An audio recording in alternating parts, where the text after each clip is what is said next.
Welcome to The Debate. Today, we're dissecting a document that I believe serves as a proxy for the entire Caribbean economy right now. It's the Massy Holdings Ltd. Annual Report for the fiscal year ended September 30th, 2025. You know, for a century, the name Massy has meant something very specific in this region. They were the operators, the people running the grocery stores, the car dealerships. The industrial gas plants. They were the ones with, grease under their fingernails. Exactly. But this report, which is titled Legacy Strong, Future Bold, it signals the definitive end of that era. Massy is no longer just an operator. They've officially morphed into an investment holding company, or an IHC. And that three-letter acronym, IHC, is doing a tremendous amount of work here. I mean, it really changes everything. It does. And that's the central tension we're debating today. Is this shift, where Massy transforms from a hands-on operator into a capital allocator, moving money into the U.S. and Guyana while pulling back from traditional islands, is this a brilliant, necessary evolution to survive? Or is this the moment Massy effectively financializes itself, losing the operational grit that made it a household name in favor of, let's say, spreadsheet management? I'm the advocate, and I'm arguing that this is a masterclass in survival. And I'm the dissenter. And, I look at this report and I don't see survival. I see a company looking for the exit door. They are trading the hard, unglamorous work of Caribbean retail for the abstract, high-risk world of financial engineering and international expansion.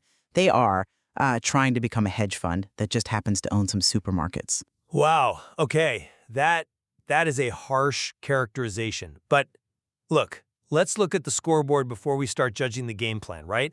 The headline numbers in this report, they paint a picture of resilience, not retreat. Revenue is up 3% to $15.8 billion.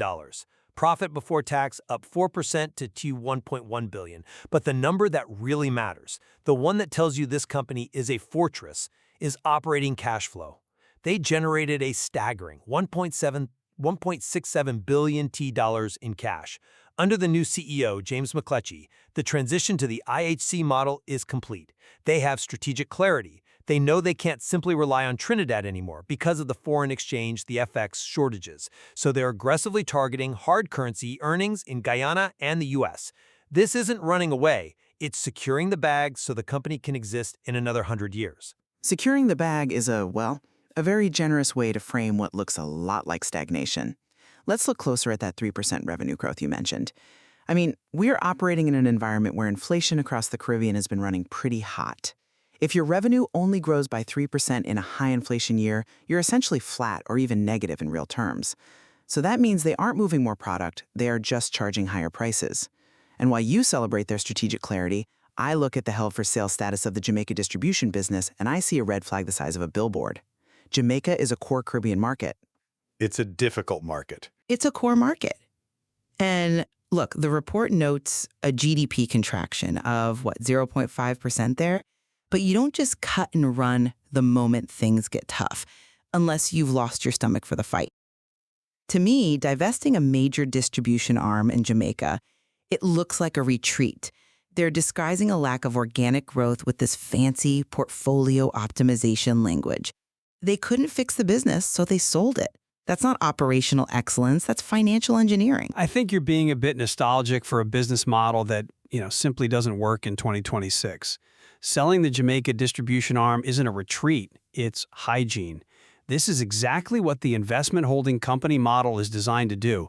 It demands that every single asset, it has to fight for its place on the balance sheet.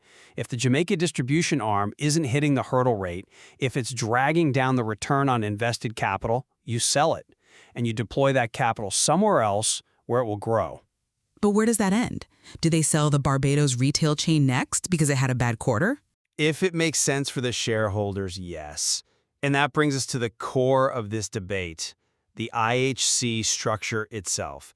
You seem to think this is just corporate jargon or a way to strip assets. But the 2025 report makes a compelling case that this model is the engine of their discipline. Look at the dividends. For the first time, they introduced quarterly dividend payments, returning a total of 17.7 cents per share to investors. That's a payout ratio of about 43.6%. That provides predictability. That's treating shareholders like partners. Plus, that clean, transparent structure allowed them to secure US $150 million from IDB Invest. You do realize that is the largest private sector loan in IDB Invest's history for the Caribbean? You don't get that kind of global validation if your strategy is retreating. No, you get that loan if you have a balance sheet that looks like a bank's. And that is my worry.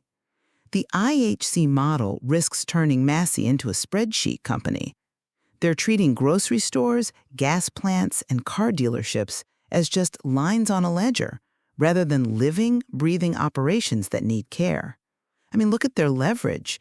Their debt-to-equity ratio dropped from 37% in 2024 to 34% in 2025. Which is a sign of immense health. In a world of high interest rates, low debt is king. Or us, it's a sign of a lack of ideas. For a company claiming to be future bold, they're being incredibly conservative. They are under-leveraged. If the opportunity in the US and Guyana is so massive, if the future is so bold, why are they sitting on so much equity? Why are they paying out dividends instead of sweating that cash in the business to build new things? It suggests the allocators at the top are hesitant. They are optimizing for safety, not for growth. They're becoming a mutual fund that just happens to collect rent from some supermarkets. That is a fundamental misunderstanding of the strategy. They aren't hoarding cash. They are building a fortress. You mentioned the grit of operations earlier. Well, look at the physical assets they're building. The report highlights the Orange Grove warehouse in Trinidad. That is a massive, automated facility. They are breaking ground on a new warehouse in Houston, Guyana. These are physical assets: concrete, steel, robots, logistics. This isn't just moving money around. The drop in debt simply means they have dry powder. When the right acquisition comes along in the US or Colombia, something that fits the portfolio perfectly, they can pull the trigger immediately without putting the company at financial risk. In this economic climate, having a 34% debt-to-equity ratio isn't a weakness, it's a superpower. Okay, let's talk about where they want to aim that superpower. This brings us to the geographic pivot. Reading this report, it feels like Massy has, fallen out of love with the Caribbean islands and is writing a love letter to Guyana. Can you blame them? Guyana posted 43.6% GDP growth in 2024. It is the fastest growing economy in the world. It's a rocket ship, I'll grant you that. And the motors and machines portfolio is writing it perfectly, posting their highest growth there. But you know what happens to rocket ships? Sometimes they explode, or they run out of fuel. Massy is pivoting hard toward an economy that is almost entirely dependent on global oil prices. If oil crashes, or if those border tensions that are mentioned in the risk management section escalate, that growth evaporates. Meanwhile, Trinidad still contributes 34% of the group's profit before tax. Guyana's at 27%. So Trinidad is the anchor. But reading this report, you get the sense that Trinidad is the boring old relative they have to visit to get their allowance, while Guyana is the exciting new girlfriend. They're downplaying the stagnation in Jamaica and Barbados to chase the shiny new object. It's not about boring versus exciting. It is about the currency. You cannot analyze Massy in 2025 without understanding the foreign exchange nightmare in Trinidad. The report is explicit about this. FX shortages in Trinidad are a constant chokehold on operations. I mean, imagine running a business where you make a profit, but you literally cannot convert that profit into US dollars to pay your suppliers in Miami or China.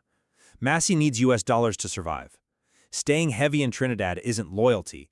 It is suicide by currency devaluation. The expansion into Guyana and Colombia isn't just for growth, it is a hedging strategy. A hedging strategy is one thing. Betting the farm is another. They aren't betting the farm. They're diversifying the crop. Look at Colombia. Even with a tough economic environment, GDP growth there was only, 1.6%? The motors and machines portfolio delivered a record performance. That proves that their strategy of diversifying their revenue streams is working. They aren't abandoning Trinidad. They are saving the group from being held hostage by the Trinidad Central Bank's allocation window. They are hunting for hard currency because without it, the shelves in Trinidad go empty anyway. I get the currency argument. I do. It is the strongest card you hold. But let's look at how they are getting that hard currency. You mentioned the United States. The report talks about integrating Rose IGA in Jacksonville and plans for further expansion in the U.S. Southeast. Do you know who they are up against in the U.S. Southeast? It's a competitive market, certainly. Competitive? I mean, come on. That is the understatement of the century. It is a killing field. They're stepping into the ring with Publix, Walmart, Kroger, Winn-Dixie. These are the most efficient retailers in the history of capitalism. They operate on razor-thin margins with supply chains that Massy can barely imagine. Massy talks about this cost-sensitive market like it's just another challenge to overcome. Is the Massy game, their culture, their style, really strong enough to beat Publix on their home turf? It feels like a classic conglomerate mistake. You dominate a protected market like Trinidad where you have limited competition, so you assume you're a retail genius, and then you get crushed when you step into a genuine free market. If they were trying to out-Walmart, I would agree with you. But they aren't. They are playing a niche game. They are leveraging the integrated retail portfolio's expertise in community-focused retail. Rose IGA isn't a big box store, it's a community grocer. And this links directly to their third pillar, technology. They aren't going in blind. They are bringing sophisticated data analytics to the fight. The partnership with OpenAI to bring ChatGPT to employees, the Workday implementation, this isn't vanity. They are equipping a workforce of 13,000 people with digital literacy. The report explicitly links this technology to improved margins in integrated retail despite inflation. They are using data to predict pricing and inventory better than the local guys. They aren't competing on scale, they're competing on agility and intelligence. Oh, please. Generative AI for a grocery store manager in Barbados? It sounds fantastic in a press release, but I see a massive disconnect here. On one hand, the report preaches vertical leadership, telling local managers, you are empowered, you own the decision, act like an owner. And on the other hand, they are centralizing all the data and implementing these massive AI systems. How is that a disconnect? Tools empower people. Because real empowerment means trusting your gut and your local knowledge. If an algorithm tells you to stock 500 cases of water because of a predictive model, and you know because you live there that it's going to rain and nobody buys water when it rains, who wins, the manager or the AI? And let's be honest about what efficiency and productivity usually mean in corporate reports. When you pair AI implementation with cost management, it is almost always code for headcount reduction. They claim to be investing in people, but are they just training the algorithms to replace them? That is a cynical, I'd say, a Luddite view. The report clarifies that the technology is about decision-making support and inventory management. If a manager in Barbados can use an AI tool to spot a supply chain disruption 3 weeks out, that isn't replacing him. That is giving him a radar. It protects margins. And regarding the workforce, you cannot run a future bold company with 1990s skills. The Massy Learning Institute and the partnerships are about upskilling people so they can actually work in this new economy. If they don't become more efficient, inflation will eat them alive. You can't just be the friendly local grocer anymore. You have to be a data company that sells groceries. That's the reality of 2025. A data company that sells groceries. You know, that phrase sums up my fear exactly. And it brings us to the people flying the plane. We have to talk about the leadership transition. David Afonso, who was very much an operator, has handed the reins to James McLetchie. McLetchie was the CFO. He comes from McKinsey and Aveva. His background is pure finance and M&A. He's a strategist. That's what the moment calls for. He's a deal maker. And now we have a new CFO, Yvette Zuniga, who also has a heavy background in finance and multinationals. We are seeing the total financialization of Massy. When your CEO and CFO are both financial architects, who is the merchant? Who understands the smell of a warehouse? Who knows how to negotiate with a farmer in St. Lucia? The report speaks a lot about capital allocation, value creation, and portfolio optimization, but very little about the visceral reality of the customer experience. But Massy is an investment holding company now. That is the point. The CEO of an IHC should be an expert in capital allocation. You don't want the group CEO checking the tomatoes in the produce aisle. You want him deciding if the produce aisle is a good business to be in at all. That is what McLeachy is there for, to navigate complex cross-border financing, to land the IDB deal, to manage the U.S. expansion. The vertical leadership model ensures the portfolio CEOs, the people running retail and gas like Ambika Mongru and Von Watten, are the ones smelling the warehouse. McLeachy is the conductor, they are the musicians. And regarding Yvette Zuniga, her appointment is brilliant. She brings a multicultural perspective. She knows Latin America.